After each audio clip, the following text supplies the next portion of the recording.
The vibration of the phone against the cheap plywood desk was the only sound in the apartment, a buzzing insect in a tomb of silence.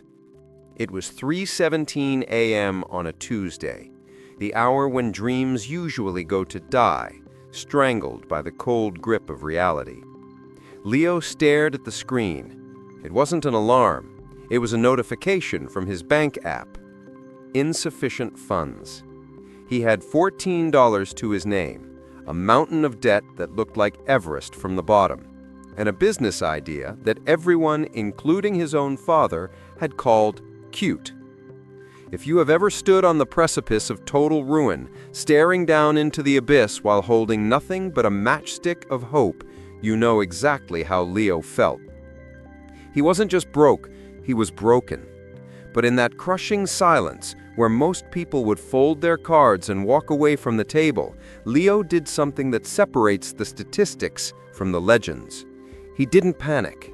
He didn't cry. He opened a blank notebook. He remembered a line he read once, something about how rock bottom became the solid foundation on which someone rebuilt their life. He realized that until this moment, he had been playing not to lose, rather than playing to win. There is a massive psychological difference. He had been paralyzed by the analysis of perfection, waiting for the perfect product, the perfect market conditions, the perfect investor. But perfection is the enemy of progress. He looked at his cute idea, a logistics software designed to help small mom-and-pop trucking companies compete with the giants. It was clunky, it was ugly, but it worked.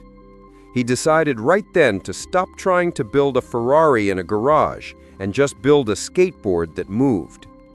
This was the philosophy of the minimum viable product, though he didn't call it that yet. He just called it survival. The next morning, the sun rose with an arrogant brightness that hurt his tired eyes. Leo put on his only suit, the one he'd worn to 3 funerals and 0 weddings, and walked out the door. He didn't go to a fancy office. He went to the truck stop on the edge of town, the one where the coffee tasted like battery acid and the air smelled of diesel and sweat. This was his market. He didn't pitch to investors in glass towers. He pitched to guys named Big Al and Smitty, who had grease under their fingernails and 0 patience for Silicon Valley jargon. He approached the first driver, a man who looked like he chewed gravel for breakfast. Leo didn't try to sell him the software. He started with the why. He asked about the man's pain. He listened to the complaints about lost paperwork, delayed payments, and the crushing weight of inefficiency. Then, Leo simply showed him the tablet. "I can fix that in 2 clicks," Leo said. "If it doesn't work, I'll pay for your fuel tank." That was the offer, an irresistible offer. It was a risk Leo couldn't actually afford. If he had to pay for a tank of diesel, he wouldn't eat for a month. But he knew he had to burn the boats. There was no retreat. The driver grunted, tapped the screen, and watched as his route optimized instantly. The eyebrows went up. Leo walked away that day not with $1 million check, but with 3 users. 3. It felt like a pathetic start to the outside world. But Leo knew the power of the compound effect. If you get 1% better every day, you don't just add up, you multiply. He wasn't looking for a home run. He was looking for base hits. For the next 6 months, Leo lived in a state of controlled chaos. He operated with a monk-like focus, cutting out every distraction. No TV, no parties, no scrolling through social media envying the fake lives of others. He entered a state of deep work, coding for 12 hours and selling for 6. He slept in shifts. His apartment became a war room. He taped a piece of paper to his wall that simply read, "Persistence overshadows talent."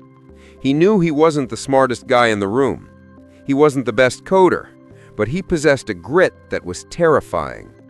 When his competitors were sleeping, he was working. When they were eating lunch, he was working. He understood that success isn't owned, it's rented, and the rent is due every single day. But the universe has a funny way of testing you just when you think you got some traction. It's called the dip.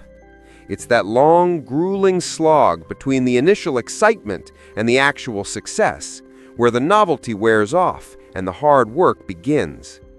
8 months in, a major competitor, a billion-dollar giant, released a feature that mimicked Leo's software. They offered it for free. Leo's phone started ringing. Cancellations. His meager user base, which he had fought for tooth and nail, began to bleed out. He sat in his chair, the glow of the monitor illuminating a face pale with fear. This was the moment where 99% of startups die. The competition is for losers mantra echoed in his head. He realized he couldn't compete on price. He couldn't compete on features. He had to pivot.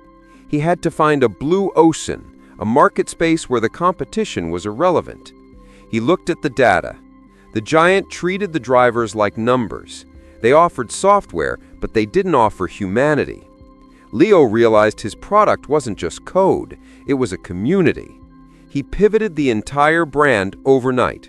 He didn't just sell logistics, he sold a brotherhood. He added a feature that allowed drivers to voice chat with each other, to share warnings about speed traps and good diners. He turned a tool into a social network. He doubled down on customer service. When a user called Leo's company, they didn't get a robot, they got Leo at 2 a.m. on a Sunday. He became anti-fragile.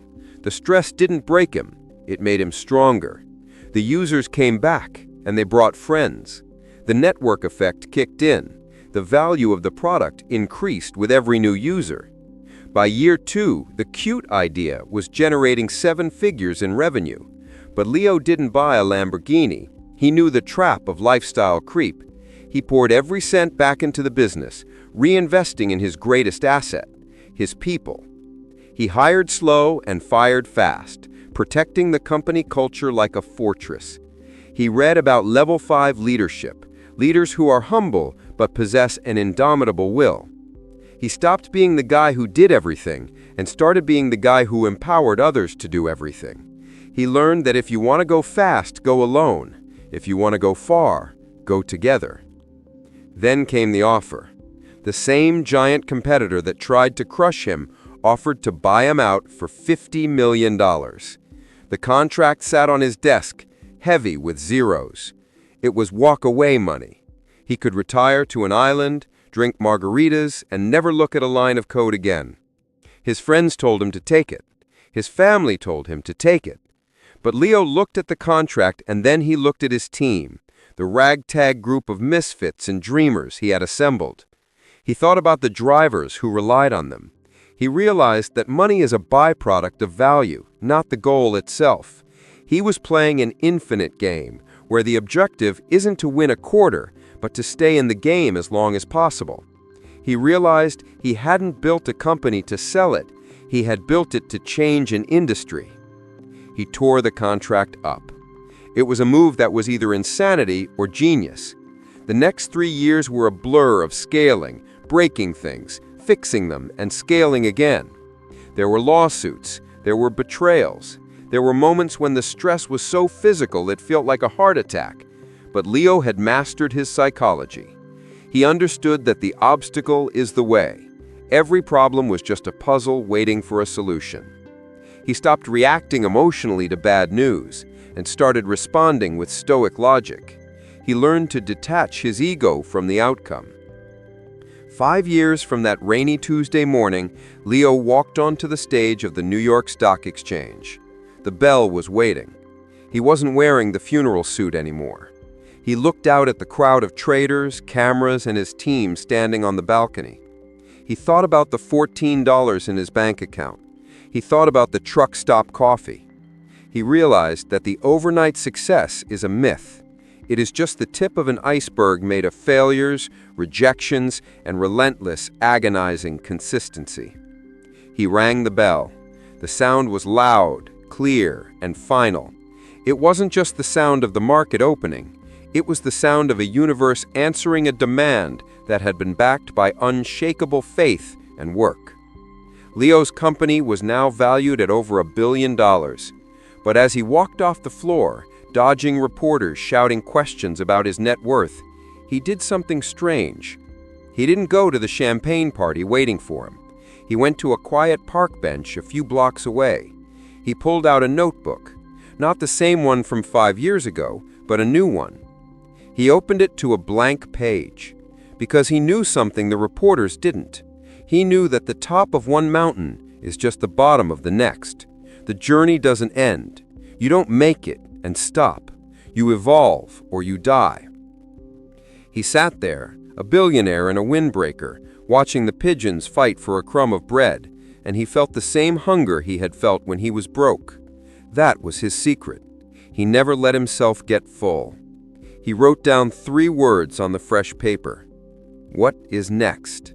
You see, the world loves to tell stories of the destination. They show you the yachts, the watches, and the smiles. But the real magic isn't in the gold. It's in the grind. It's in the quiet moments when nobody is watching, when you choose to do the hard thing instead of the easy thing. It's in understanding that you don't need permission to be great. You just need a vision and the audacity to chase it when everyone else is walking the other way. Leo's journey teaches us that where you start has zero bearing on where you finish. Your current bank account is not your future potential. It is just a starting score. The question isn't whether you have the ability. The question is whether you have the resolve. Are you willing to look stupid for a long time? Are you willing to invest in yourself when the market is crashing? Are you willing to be the architect of your own life rather than a passenger in someone else's? Leo started with $14 and a decision. That's all it takes. One decision. One commitment to be the protagonist of your own story. So look at your hands. Look at your life. Are you building a legacy or are you just building a resume? The clock is ticking and the game is being played whether you are on the field or in the stands.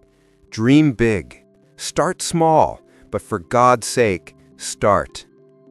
If this story ignited a fire in your belly, if you felt that spark of possibility, then you are in the right place.